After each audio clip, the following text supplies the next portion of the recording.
প্রিয় ছাত্রছাত্রীরা, আজকে আমি তোমাদেরকে এই ভিডিওর মাধ্যমে ক্লাস 6-এর পরিবেশ ও বিজ্ঞানের যে সমস্ত প্রশ্নগুলো দেওয়া আছে থার্ড সামেটিভের জন্য অর্থাৎ তৃতীয় পর্যায়ক্রমিক মূল্যায়নের জন্য 2025 সালের রায় মার্টিন প্রশ্নবিচিত্র হাতে পেজ নম্বর 247, সেখানে 16 নম্বর স্কুলের সমস্ত প্রশ্নের উত্তর আমরা আলোচনা করবো আজকে এই ভিডিওর মাধ্যমে। তোমরা ভিডিওটা শুরু থেকে শেষ অবশ্যই দেখবে এবং চ্যানেলে যদি নতুন হয়ে থাকে অবশ্যই চ্যানেলটাকে সাবস্ক্রাইব করে রাখবে পরবর্তী স্কুলগুলো প্রশ্নোত্তর পাওয়ার জন্য। এবং এর আগের স্কুলগুলো প্রশ্নোত্তরের PDF প্রশ্নোত্তর আমরা আলোচনা করে দিয়েছি, তোমরা প্লেলিস্ট থেকে সেই প্রশ্নোত্তরগুলো পেয়ে যাবে। এবং এই যে প্রশ্নোত্তর আমরা আলোচনা করবো এটা এবং আগের যে স্কুলগুলো আলোচনা করেছি সেগুলোর প্রশ্নোত্তরের PDF তোমরা পরবর্তীতে আমাদের টেলিগ্রাম চ্যানেল থেকে পেয়ে যাবে। ডেসক্রিপশনে আমাদের টেলিগ্রাম চ্যানেলের লিঙ্ক দেওয়া আছে, সেখানে তোমরা যুক্ত হয়ে যাবে, তাহলে PDFগুলো তোমরা সেখান থেকে পেয়ে যাবে। তো এখানে দেখো একের দাগে কী বলা আছে, সঠিক উত্তরটি নির্বাচন করো। 7টা প্রশ্ন এখানে আছে, 1 নম্বর করে দেওয়া হচ্ছে। একের দাগের 1 বলা আছে পদার্থ কোনটি সরল যন্ত্র।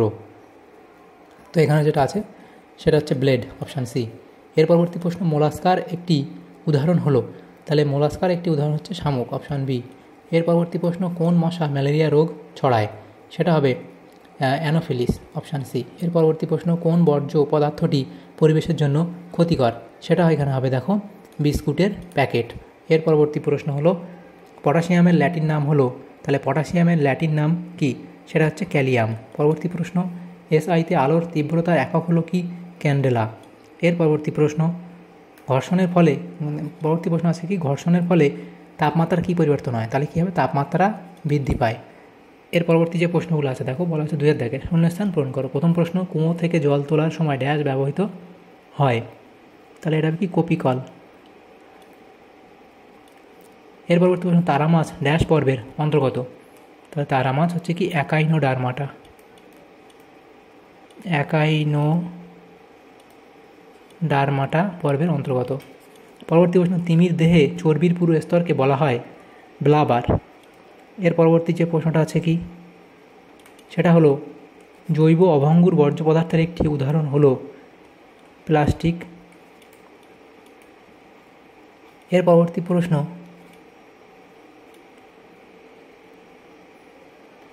SO2 হলো ড্যাশ এর সংকেত, তাহলে লিখবে সালফার ডাইঅক্সাইড,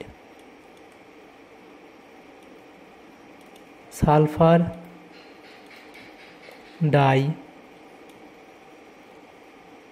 অক্সাইড এর সংকেত। দৈর্ঘ্য প্রস্থ ইন্টু উচ্চতা সমান কি, আয়তন।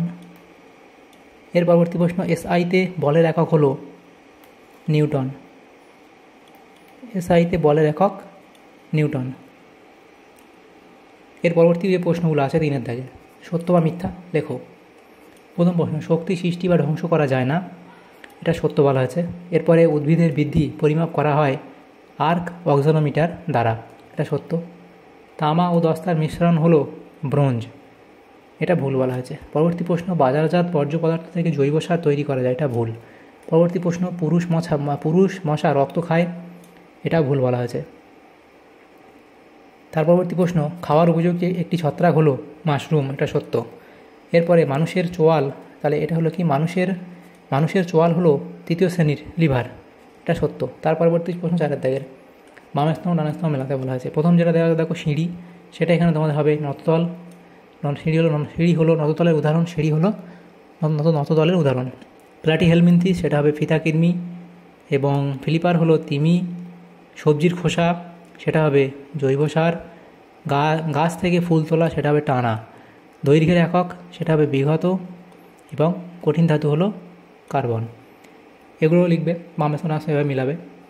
তো এভাবে বামে স্তম্ভ মেলানোর পর পরবর্তী প্রশ্নগুলো এখানে আছে দেখো, এগুলো 5-এর দাগের এক কথায় উত্তর দাও। তাহলে অ্যামোনিয়ার সংকেত কী, তোমরা লিখবে কি NH3। লব্ধ রাশি বলতে কী বোঝো, তা লব্ধ রাশিকে লিখবে সমজাতীয় বা ভিন্ন জাতীয় মৌলিক রাশিগুলির সাহায্যে যে ভৌত রাশিগুলিকে গঠন করা যায় তাদের বলা হয় লব্ধ রাশি। উদাহরণ ক্ষেত্রফল, আয়তন, বেগ, ত্বরণ, বল, কার্য, ভরবেগ ইত্যাদি।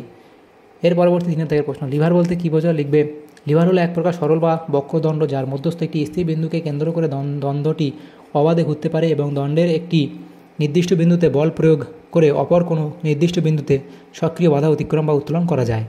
উদাহরণ কাঁচি, জাঁতি, চিমটা ইত্যাদি। পরবর্তী প্রশ্নগুলো দেখো বাঘের বিজ্ঞানসম্মত নাম কি, প্যান্থেরা টাইগ্রিস। পরবর্তী প্রশ্ন জৈব পচনশীল বর্জ্য পদার্থ কাকে বলে, উদাহরণ দাও। প্রাকৃতিক পরিবেশে যে সমস্ত জৈব বর্জ্য পদার্থ সহজে ভেঙে গিয়ে মাটিতে মিশে যায় এবং পরিবেশে চক্রাকারে আবর্তিত হয় তাদের জৈবভঙ্গুর বর্জ্য পদার্থ বলে, যেমন শাকসবজির পরিত্যক্ত অংশ, ছেঁড়া বই খাতা প্রভৃতি। পরবর্তী প্রশ্ন, বাংলার কীটপতঙ্গ বইটি কার লেখা?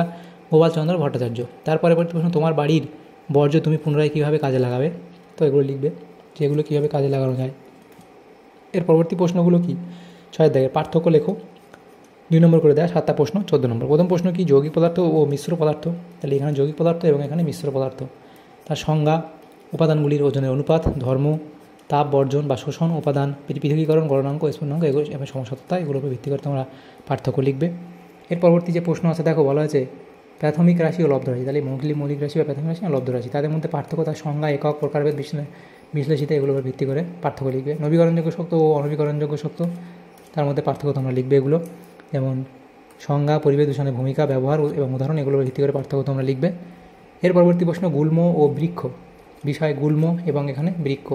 তাহলে কাণ্ডের প্রকৃতি, শাখা প্রশাখা, উচ্চতা, জীবনকাল, উদাহরণ, এগুলোর ভিত্তি করে পার্থক্য লিখবে। এর পরবর্তী প্রশ্ন, দ্বিতীয় শ্রেণীর লিভার ও তৃতীয় শ্রেণীর লিভার। তাহলে দ্বিতীয় শ্রেণীর লিভার এবং তৃতীয় শ্রেণীর লিভারের মধ্যে পার্থক্য লিখবে। গঠন, জানতে সুবিধা, অভিমুখ এবং উদাহরণ, এগুলোর উপর ভিত্তি করে তোমরা লিখবে পার্থক্য। এর পরবর্তী প্রশ্ন, অ্যানোফিলিস মশা ও এডিস মশা। তাহলে অ্যানোফিলিস মশা এবং এদিকে এডিস মশা, আকার, বসার ভঙ্গি, ডানায় দাগ, ওড়ার শব্দ, সৃষ্ট রোগ এবং সক্রিয়তার সময়, এগুলো লিখবে। এর পরবর্তী প্রশ্ন দেখো, শৈবাল ও ছত্রাক। এর বিষয় হচ্ছে শৈবাল ও ছত্রাকের পার্থক্য লিখবে। ক্লোরোফিল, দেহের বর্ণ, প্রকৃতি, বাসস্থান, উদাহরণ, এগুলোর উপর ভিত্তি করে পার্থক্য তোমরা লিখবে শৈবাল ও ছত্রাকের মধ্যে। এগুলো হলো। তারপর 7 দাগের যে প্রশ্নগুলো আছে দেখো, নিম্নলিখিত প্রশ্নগুলির উত্তর দাও, যে কোনো 7টি। এখানে 3 নম্বর করে দেওয়া 7টা প্রশ্ন উত্তর করতে হবে। প্রথম প্রশ্ন কি? চিত্রের সাহায্যে প্রথম শ্রেণীর লিভার বর্ণনা করো। তাই প্রথম শ্রেণীর লিভার, এটা হচ্ছে বি হচ্ছে বাধা, সি হচ্ছে আলম্ব, এই যে সি এই অপশানটা হচ্ছে আলম্ব এবং এখানে এ হচ্ছে বল। পরবর্তী প্রশ্ন, পদার্থ পর্বগুলির একটি করে প্রাণীর নাম ও বৈশিষ্ট্য লেখো। আর্থ্রোপোডা এবং মোলাস্কা। তাহলে আর্থ্রোপোডা তার যে প্রাণীগুলি বৈশিষ্ট্য এটা এবং এর প্রাণীর নাম। মোলাস্কা তার প্রাণীগুলি বৈশিষ্ট্য এবং নাম, প্রাণীদের নাম। পরবর্তী প্রশ্ন, মশা নিয়ন্ত্রণ করার উপায়গুলি লেখো। এর পরবর্তী প্রশ্ন, বর্জ্য পদার্থ নিয়ন্ত্রণে ফোরার পদ্ধতি সম্পর্কে লেখো। কমিয়ানা, রিডিউস, আবার কাজে লাগানো, রিইউজ, পুনর্ব্যবহার করা, রিসাইকেল এবং প্রত্যাখ্যান করা, রিফিউজ। এর পরবর্তী প্রশ্ন, সংকেতগুলি লেখো। HCl, CH4, CO2, PH3, NaCl এবং H2O। তাহলে দেখো HCl এটা হাইড্রোজেন ক্লোরাইড এবং জলীয় দ্রবণে কী বলা হয়? এটাকে হাইড্রোক্লোরিক অ্যাসিড বলা হয়। CH4 হচ্ছে মিথেন। তো এটা একবার তোমরা দেখে নিও তোমাদের ক্লাসিয়ার থেকে এটাকে কী বলবে।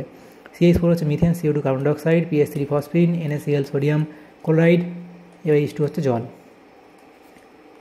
আন্তর্জাতিক প্রমাণ মিটার বলতে কী বোঝায় সেটা তোমরা লিখবে, আন্তর্জাতিক প্রমাণ মিটার বলতে কী বোঝায়। এর পরবর্তী প্রশ্ন, প্রদত্ত শক্তির রূপান্তরের উদাহরণ দাও।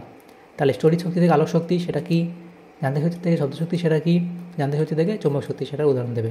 এর পরবর্তী প্রশ্ন, মৌলগুলি চিহ্ন লেখো। সোনা, রূপো, ম্যাঙ্গানিজ, ক্যালসিয়াম, কোবাল্ট এবং ক্রিপ্টন। তো দেখো মৌল এবং এদিকে চিহ্ন। সোনা হচ্ছে AU, রূপো AG, manganese MN, calcium CA, cobalt CO এবং ক্রিপ্টন KR, এগুলো লিখবে। তাহলে আমাদের এখানে যে প্রশ্নগুলো ছিল দেখো, ক্লাস 6-এর পরিবেশ ও বিজ্ঞানের যে প্রশ্নগুলো ছিল থার্ড সামেটিভের জন্য, কত নম্বর স্কুল? এটা 16 নম্বর স্কুলে যে প্রশ্নগুলো ছিল, সমস্ত প্রশ্নের উত্তর আমরা আলোচনা করলাম আজকে এই ভিডিওর মাধ্যমে। তোমাদের যদি সামান্যতম উপকার এসে থাকে ভিডিওটা, অবশ্যই লাইক করবে এবং বেশি বেশি করে বন্ধুদের সাথে শেয়ার করবে। আর পরবর্তী যে স্কুলগুলো আছে সেগুলোর প্রশ্ন উত্তর পাওয়ার জন্য অবশ্যই তোমরা আমাদের চ্যানেলটাকে সাবস্ক্রাইব করে রাখবে। যারা এখন আমাদের চ্যানেলটাকে সাবস্ক্রাইব করেনি তারা অবশ্যই চ্যানেলটাকে সাবস্ক্রাইব করে রাখবে পরবর্তী স্কুলগুলোর প্রশ্ন উত্তর পাওয়ার জন্য। Thanks for watching.